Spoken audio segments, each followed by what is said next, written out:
Hello student. इस video में हम लोग जियोफिजिकल एक्सप्लोरेशन मेथड्स फॉर सब सरफेस स्ट्रक्चर के बारे में जो है क्विक रिवीजन करेंगे। इसमें कोशिश हम लोग ये करेंगे कि जो भी आपको मेथड्स इजीली समझ में नहीं आ रहा है उसको किसी एनिमेटेड पार्ट फिगर के थ्रू समझाने की कोशिश करेंगे। ठीक है, तो अगर जियोफिजिकल एक्सप्लोरेशन की बात करें इन शॉर्ट, तो हमारा मेन पर्पज क्या है।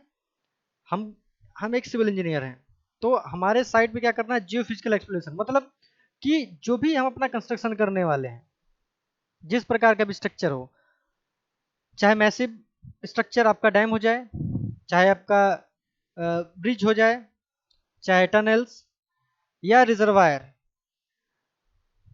इस प्रकार के मैसिव स्ट्रक्चर अगर हम बना रहे हैं तो हमको जियो फिजिकल एक्सप्लोरेशन करना मस्ट बनता है। ये तो हो गया आपके मैसिव स्ट्रक्चर। वहीं अगर हम बात करें हाई राइज बिल्डिंग की, G+20, G+50, इस लेवल के अगर कोई भी इंफ्रास्ट्रक्चर है, कोई कंस्ट्रक्शन है, उस केस में भी क्या है, हमको जियो फिजिकल एक्सप्लोरेशन मस्ट हो जाता है। क्योंकि अगर आप इतनी हैवी स्ट्रक्चर को आप किसी लोकेशन पे अगर आप इंस्टॉल करते हैं, कंस्ट्रक्ट करते हैं, तो सॉइल की कैपेसिटी के बारे में हमको जानना बहुत जरूरी है कि जो हमारा लोकेशन है उस लोकेशन का बेयरिंग कैपेसिटी कितनी है, वो सॉइल पोरस है या आपका नॉन पोरस है, या फिर कह लीजिए इम्परवियस है, या फिर उस लोकेशन पे कुछ लार्ज कैविटीज हैं, या वो सॉइल एक्सपेंसिव है। तो इन सबको क्या है, हम आइडेंटिफाई करेंगे। तो जियोफिजिकल एक्सप्लोरेशन का मतलब क्या है, देखिए ये तो खैर अभी मेथड्स के बारे में डिस्कशन करेंगे कि ग्रेविटी मेथड हो गया, मैग्नेटिक मेथड हो गया, इलेक्ट्रिकल मेथड हो गया, सेस्मिक मेथड हो गया। तो ये सब क्या है, ये कुछ इक्विपमेंट बेस्ड टेस्ट हैं जिसको आप एट साइट प्रैक्टिकली परफॉर्म करेंगे। तो ये क्या है, ये सभी मेथड्स क्या है, कुछ टाइम टेकन है। लगभग आपका 1 महीने से लेके साल भर का टाइम लेंगे। देन उसके बाद आपका कंक्लूसिव रिजल्ट आएगा, आपका 3D मॉडलिंग बनेगा, 3D आपके पास पिक्चोरियल व्यू आएगा कि कितने कितने डेप्थ पे किस प्रकार के मिनरल्स हैं, कैसा आपका साइट का लोकेशन है, तमाम हम जो है उसमें जो भी जानकारी है हम फाइंड आउट करते हैं। क्विकली आपका रिजल्ट अगर चाहिए तो उसके लिए हम लोग सैटेलाइट सर्वे करते हैं, एरियल सर्वे करते हैं। तो जो है रिजल्ट हमारा कह लीजिए कि आपका 2 से 4 दिन या हार्डली आपका 1 महीने के अंदर जो है सारा डेटा आपको पास कंपाइल होके आ जाएगा। आप रिजल्ट जो है इंटरप्रिटेट कर सकते हैं। तो जियोफिजिकल में हम लोग कुछ मेथड्स के बारे में डिस्कशन करेंगे, जैसे कि gravity method, magnetic method, electrical method and seismic method. तो इन सभी मेथड का अभी क्या है, हम लोग बहुत ही क्विक रिवीजन करेंगे। ठीक है, जैसे ग्रेविटी मेथड। तो ग्रेविटी मेथड में क्या है, नाम से कह रहा है कि ग्रेविटी, किसकी ग्रेविटी। जाहिर सी बात है, आप किसी पर्टिकुलर लोकेशन की जो है आप आइडेंटिफाई करना चाहते हैं, उस लोकेशन की फीचर्स को, जियोलॉजिकल फीचर्स को आइडेंटिफाई करना चाहते हैं। ठीक है, फीचर आपका कुछ भी हो सकता है, चाहे आपका oil and gas, natural resources, geothermal resources, ground water resources, anything, minerals, आपके रॉक्स हो गए, तमाम ये जो है हम आइडेंटिफाई करेंगे। तो उसके लिए क्या है, ग्रेविटी मेथड हम जो है यूज कर रहे हैं। तो देखिए नाम पे जाइए, देखिए ग्रेविटी कह रहा है, ग्रेविटी किसका, अर्थ का कि मिनरल का। जी नहीं, अर्थ का नहीं। अर्थ का तो अपना जो है मैग्नेटिक फील्ड है ही, लेकिन अगर अर्थ के मैग्नेटिक फील्ड की बात करें, ग्रेविटी फील्ड की, सॉरी, अर्थ की ग्रेविटी फील्ड की अगर हम बात करें, तो अर्थ में सभी नेचुरल रिसोर्सेस, तमाम जो भी आपके रॉक हैं, ग्राउंड वाटर, फॉजिल्स फ्यूल, सब कुछ जो है इक्वली एक्ट कर रहा है उस अर्थ पे। तो अब जो है इन सबका जो है एक्यूमुलेटेड पार्ट जो है एक्ट कर रहा है अर्थ पे, एक्यूमुलेटेड ग्रेविटी। तो वहीं अगर हम मैसिव रॉक की बात करें या कोई भी ऐसा नेचुरल रिसोर्स बहुत ज़्यादा मास में है, ठीक है, जैसे कि हम जानते हैं कि हर एक मटेरियल का अलग अलग मास होता है, अलग अलग डेंसिटी होती है, स्पेसिफिक ग्रेविटी अलग अलग होता है। तो इन सभी पे बेस्ड इनका ग्रेविटी भी चेंज होगा। अगर किसी लोकेशन पे मैसिव रॉक है, मतलब 500 किलोमीटर या 200 किलोमीटर 300 किलोमीटर तक जो है आपका कोई भी रॉक स्ट्रक्चर स्प्रेड किया हुआ है अर्थ के नीचे, तो वो क्या है, बहुत ही मैसिव रॉक है, तो वो रॉक जो है खुद का एक सेल्फ का ग्रेविटेशनल फील्ड जनरेट करेगा। ठीक है, या फिर हम अगर कोई फेरस मेटल की बात करें, ठीक है, मान लीजिए कि आपका हेमेटाइट हो गया, ठीक है, इस प्रकार कोई मिनरल वाले रॉक अगर हो गए, ठीक है, चाहे मैग्नेटाइट हो गया, तो अगर ये मैसिव है, बहुत ज्यादा मात्रा में है, तो इसका जो सेल्फ वेट है, इस वेट वेट क्या है, अपना एक ग्रेविटेशनल फील्ड जनरेट करेगा। ठीक है, जैसे देखिए, इसको हम हर जगह इसको पुट करेंगे तो ये आएगा। ठीक है, ग्रेविटेशनल फील्ड का जो है आगे मॉडल होगा।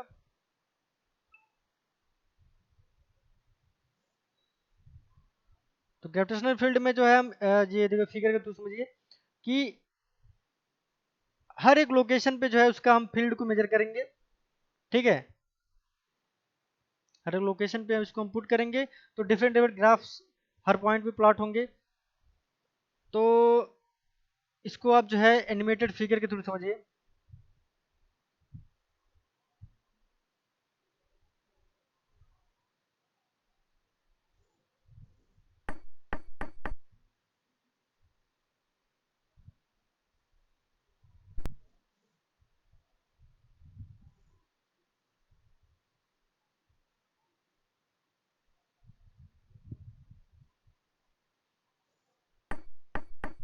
Gravity surveying measures the change of rock density by looking at changes in gravity. This technology is used mostly in the minerals, coal, and oil and gas industry. Gravity surveying provides geophysicists, geologists, and exploration managers with a picture of the subsurface geology of a surveyed area so they can see what's underground. Like all matter, the Earth generates a gravity field that can be measured using specific instrumentation. From our perspective, the Earth exerts a constant pull of gravity, which we experience as things either falling or being held to the ground. However, the force of gravity is not the same all over the world. It varies at different points on the Earth. Things like mountains, ocean trenches, tidal movements, even large buildings and structures can affect the Earth's local gravity field. These, as well as the composition of elements within the Earth's crust, all cause micro variations in gravity all over the Earth. Geophysicists routinely measure these micro variations using either ground-based or aerial instrument readings taken by a gravitometer. A gravitometer works by recording the downward acceleration of mass from the minute fluctuations of a finely balanced spring within the gravitometer. This device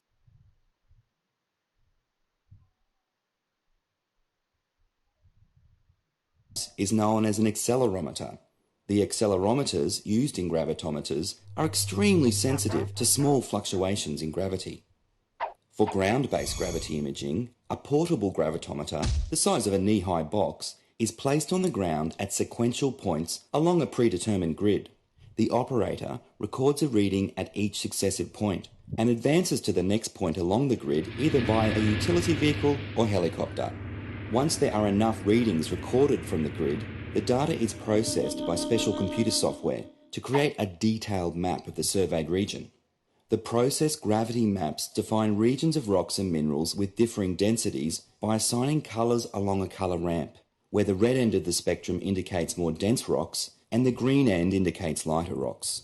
Interpretation of this data helps geologists and geophysicists gain an understanding of what mineral types and resources may be found in the surveyed area.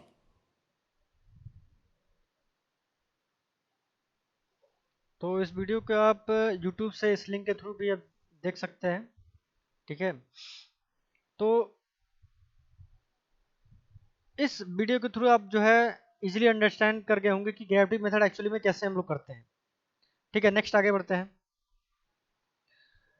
Y gravity method used, क्यों use करते हैं? क्योंकि it is non destructive geographic testing It is measure difference of earth gravitational field.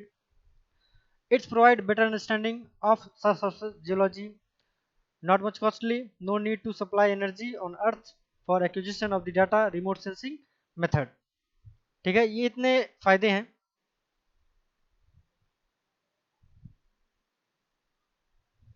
तो ये सब gravitational है।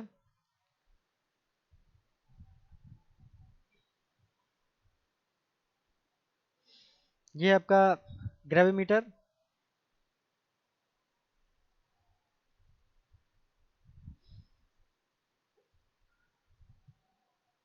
ये भी आपका ग्रेविमीटर है, ये डिजिटल ग्रेविमीटर है। Next magnetic method. तो मैग्नेटिक मेथड में क्या, जैसे ग्रेविटी मेथड है उसी प्रकार आपका मैग्नेटिक मेथड है। तो मैग्नेटिक मेथड की अगर हम बात करें तो देखिए, कोई भी मिनरल, जैसे कि आपका आपका हेमेटाइट हो गया, अच्छा मैग्नेटाइट हो गया, तो ये मिनरल्स जो है मैग्नेटिक प्रॉपर्टीज को कंटेन करते हैं। ठीक है, अब हर नेचुरल रिसोर्स का मैग्नेटिक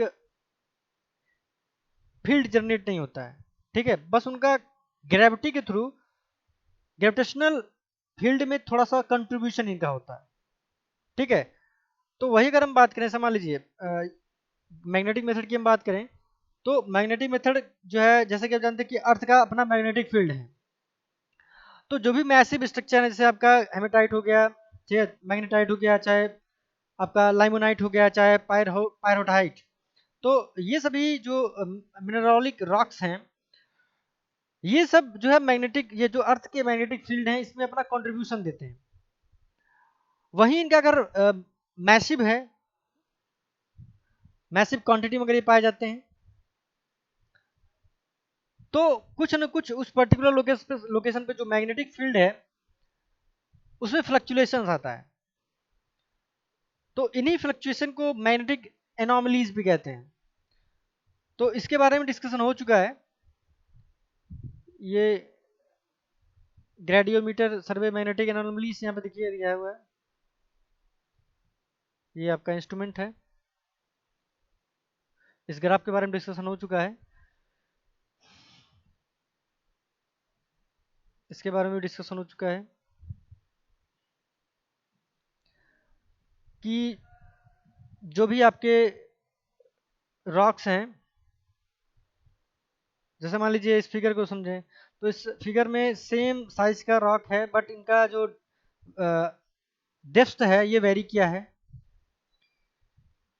तो अगर हम बात करें वहीं सबसे हायर लेवल की, जो 2000 मीटर पे एग्जिस्ट कर रहा है रॉक, तो उसमें जो मैग्नेटिक एनॉमलीज है देखिए कुछ ज़्यादा वेरी कर गया है, बहुत ज़्यादा फ्लक्चुएट किया है। और वहीं अगर 100 मीटर पे सेम साइज का जो रॉक है, वो अगर 100 मीटर पे है, तो फ्लक्चुएशन बहुत कम है। ठीक है, तो मैग्नेटिक मेथड कैसे एक्चुअली में इसको प्रैक्टिकली कैसे डन करते हैं, इसको वीडियो को थोड़ा आप समझिए।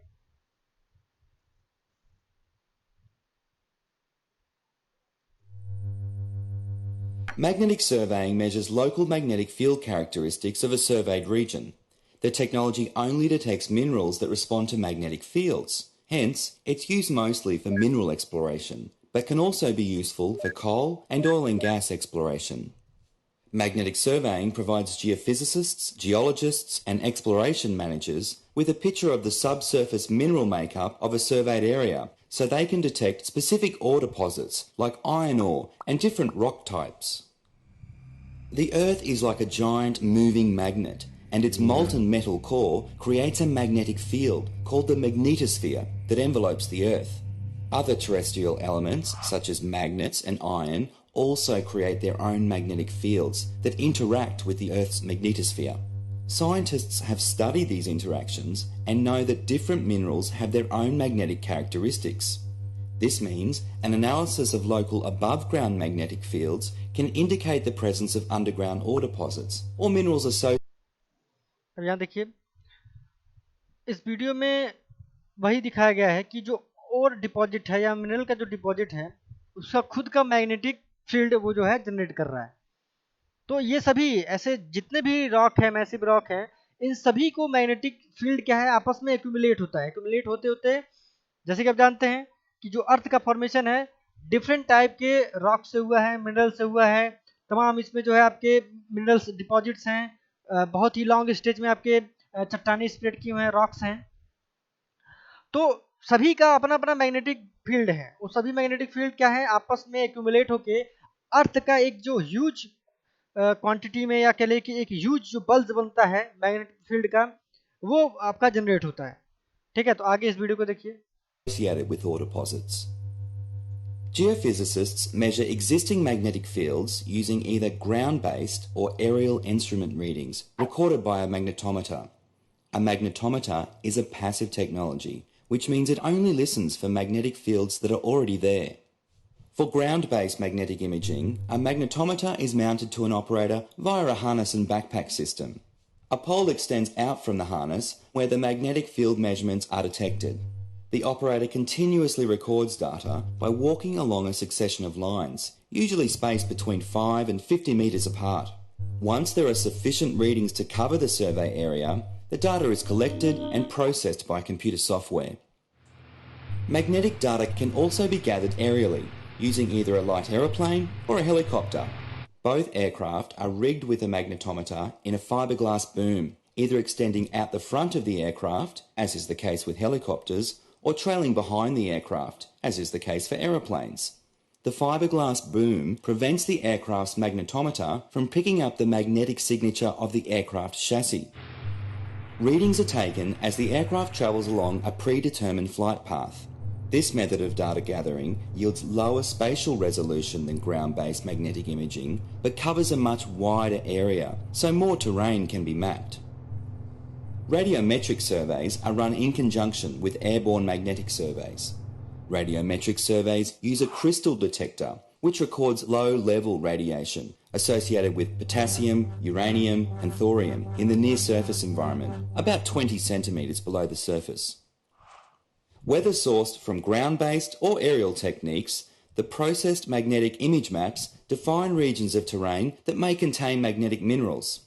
Careful examination of the data can give geophysicists important clues to what's under the ground and other possible resources that may be present in the surrounding geology. तो आप मैग्नेटिक मेथड को इजीली समझ चुके होंगे इस वीडियो के through. इस video को आप इस सोर्स के थ्रू आप जो है यूट्यूब से वॉच कर सकते हैं, यूट्यूब पे आप डायरेक्टली इसको वॉच भी कर सकते हैं। ठीक है, नेक्स्ट आगे फर्दर मूव करते हैं एप्लीकेशन। तो इन सब के बारे में डिस्कशन जो है हो चुका है, फिर भी कोई बात नहीं। For delineation of large structural form favourable for the accumulation of oil and gas. तो मैग्नेटिक मेथड मोस्टली हम यूज करते हैं identification of the oil and gases के लिए, for detection of the of and local of faults, fault के लिए भी इसको हम यूज करते हैं, for locating strong magnetic iron ores. ठीक है, जैसे कि स्ट्रॉन्ग मैग्नेटिक आयरन में आपका हेमेटाइट होगा, मैग्नेटाइट हो गया, पायरोलाइट हो गया, ठीक है, चाहे आपका लाइमोनाइट हो गया। तो इन सबको लोकेट करने के लिए हम जो है मैग्नेटिक मेथड का यूज करते हैं। Next, by virtue of their expensive nature and easy operation, magnetic methods are widely used for detection of ore deposit geological structure। ठीक है, नेक्स्ट हम लोग इलेक्ट्रिक मेथड पे आते हैं, क्योंकि रिव्यू करते हैं। तो इलेक्ट्रिक मेथड में आपका जो है self potential, equipotential method, electromagnetic method, resistive method, ये 4 टाइप के हैं, जिसमें रेजिस्टिविटी मेथड जो है आपके एग्जामिनेशन पॉइंट ऑफ व्यू से इंपॉर्टेंट होता है, ये आता है, कई बार आया है। इलेक्ट्रिकल मेथड भी आपका इंपॉर्टेंट है, यानी ओवरऑल इलेक्ट्रिकल मेथड भी आपका इंपॉर्टेंट है, तो इसके बारे में भी डिटेल डिस्कशन इसके बारे में है। ठीक है, तो वही हम अगर बात करें सेल्फ पोटेंशियल मेथड के बारे में, तो सेल्फ पोटेंशियल मेथड में क्या है कि स्टेटमेंट देखिए, in this method the electrical energy produce by ore body itself is directly measure and no outside energy force is required. तो हम कुछ इस प्रकार के मिनरल के बारे में सर्च करेंगे जो खुद ही अपने सेल्फ एनर्जी से ही आपका इलेक्ट्रिकल करंट या इलेक्ट्रिकल शॉक वेव्स वगैरह प्रोड्यूस कर दे। ठीक है, तो ये जो है कुछ प्रकार के मिनरल होते हैं जिसके जो है आगे देखिए, जैसे कि क्या है कि certain ore bodies particularly those containing sulphide minerals when subjected to oxidation produce electrical current These currents are also called Fallouric current. By measuring these current, the presence of the hidden ores body can be detected. ठीक है, तो जो भी है आपका, जिस प्रकार का भी मिनरल है, ठीक है, तो उसमें क्या है, आपका सल्फाइड मिनरल थोड़ा उसमें कुछ इंक्लूड होना चाहिए, कंटेन होना चाहिए। तो जब ऑक्सीडेशन इनका होगा, तो ऑक्सीडेशन होने के बाद क्या है, आपका फेलोरिक करंट जो है प्रोड्यूस होगा। तो वही क्या है, उसी करंट को ही हम जो है मेजर करेंगे। ठीक है, तो अगर ये आपका और बहुत ही मैसिव है, लॉन्ग स्ट्रेच में स्प्रेड किया है, तो उस केस में क्या है कि आपका फेलोरिक करंट जो है जनरेट होना स्टार्ट हो जाएगा। तो जो स्मॉल क्वांटिटी में फेलोरिक करंट जो है जनरेट होगा, उसको हम मेजर कर लेंगे। ठीक है, मेजरिंग इंस्ट्रूमेंट के थ्रू। तो नेक्स्ट आपका क्या है, इक्विपोटेंशियल मेथड। तो इक्विपोटेंशियल में क्या है, the equipotential method is the best suited to shallow deposit in the region, not to wet. It can be used to locate ore body in the glacial drift and for determining structural beneath the soil. This method is also used to study the geological formation with steep or vertical contact such as igneous intrusion. Equipotential method का use हम कहाँ करेंगे, जो आपका igneous intrusion means आपका intrusive rock, ऐसे rock जो आपके अर्थ सरफेस के नीचे पाए जाते हैं, मतलब कि 50-60 किलोमीटर के नीचे। तो ऐसे कौन से रॉक हैं, इंट्रूसिव रॉक मीन्स आपके प्लूटोनिक रॉक एंड हाइपरबोसल रॉक।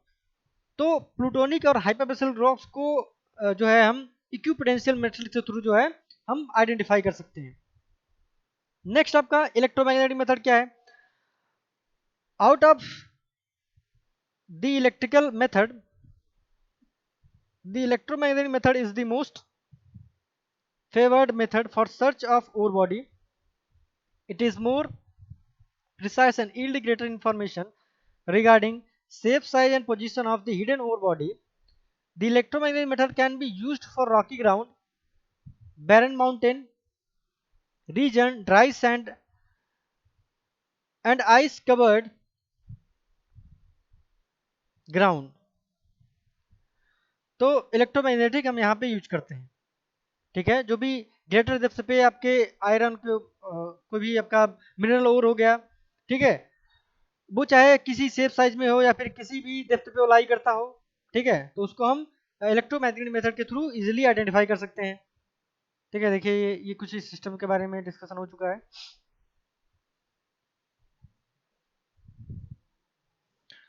तो इलेक्ट्रिकल मेथड को हम इस वीडियो के थ्रू समझते हैं।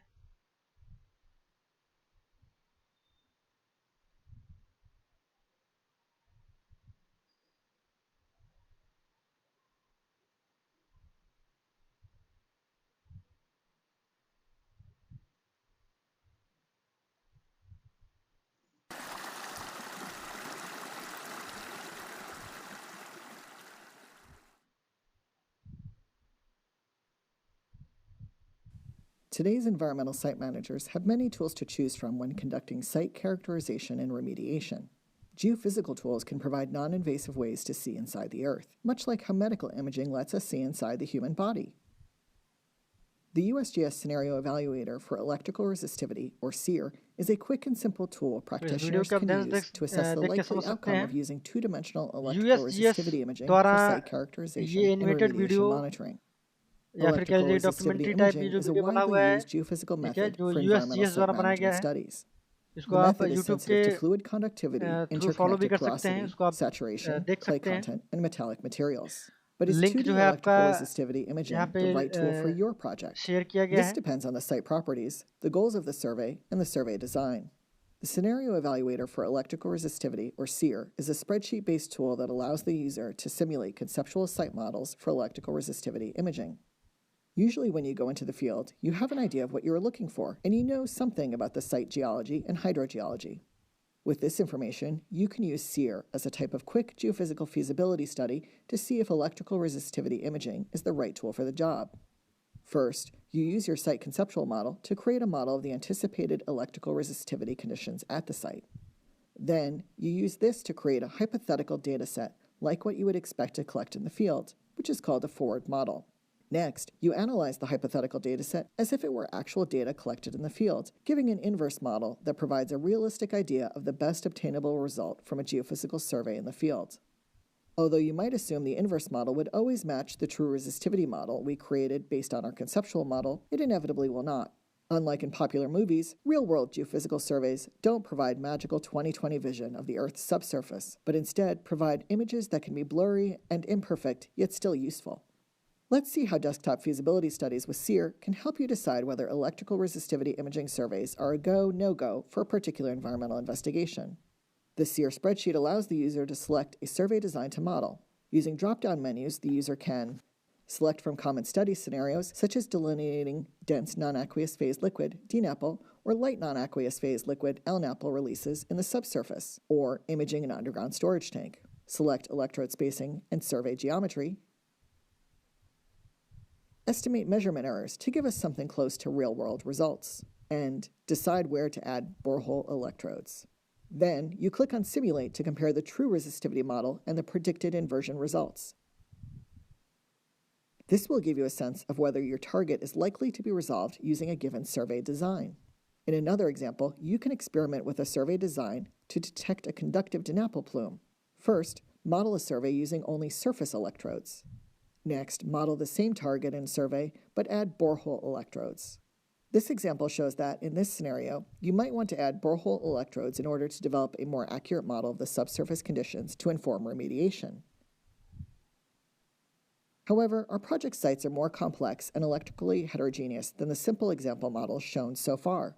That is why SEER allows you to freely manipulate resistivity values in cells of the worksheet. You can change the target's shape, extent, and depth, or the electrical resistivity of the surrounding earth materials, and immediately view the effect on the predicted results. Detailed help files provide instructions on how to use SEER, as well as background information on electrical resistivity surveys and modeling.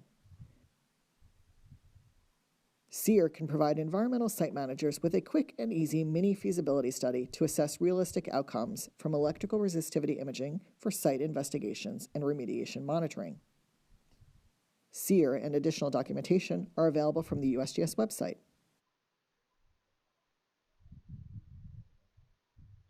तो इस video को, इस documentary को USGS द्वारा जो है YouTube पे upload किया गया है, तो आप चाहें तो डायरेक्टली यूट्यूब से भी देख सकते हैं।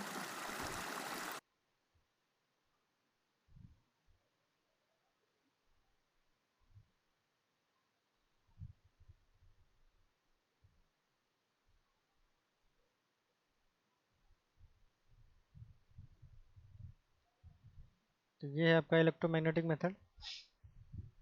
तो इलेक्ट्रोमैग्नेटिक मेथड में क्या है कि जो भी आपका मिनरल है या फिर जो आपका सॉलिड रॉक है, ठीक है, तो उसको देखिए कंडक्टिव बॉडी बोला गया है, कंडक्टिव बॉडी के रूप में जो है इसको शो किया गया है। और वो कंडक्टिव बॉडी क्या है, एडी करंट प्रोड्यूस कर रहा है, ठीक है, क्योंकि यहाँ से जो है डिवाइस के थ्रू जो है हम प्राइमरी फील्ड को जो है जनरेट करेंगे।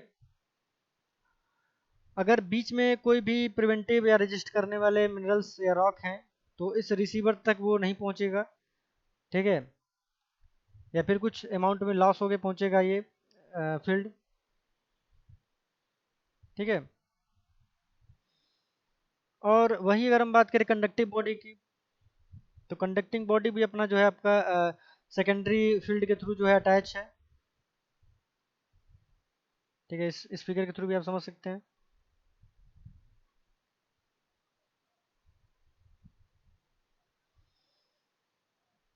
ओशियन में भी जो है हम किसी भी मिनरल, एक्सपेंसिव मिनरल या फिर कह लीजिए ऑयल गैस को जो है फाइंड आउट करने के लिए जो है हम ओशियन में भी करते हैं इस प्रकार का सर्वे।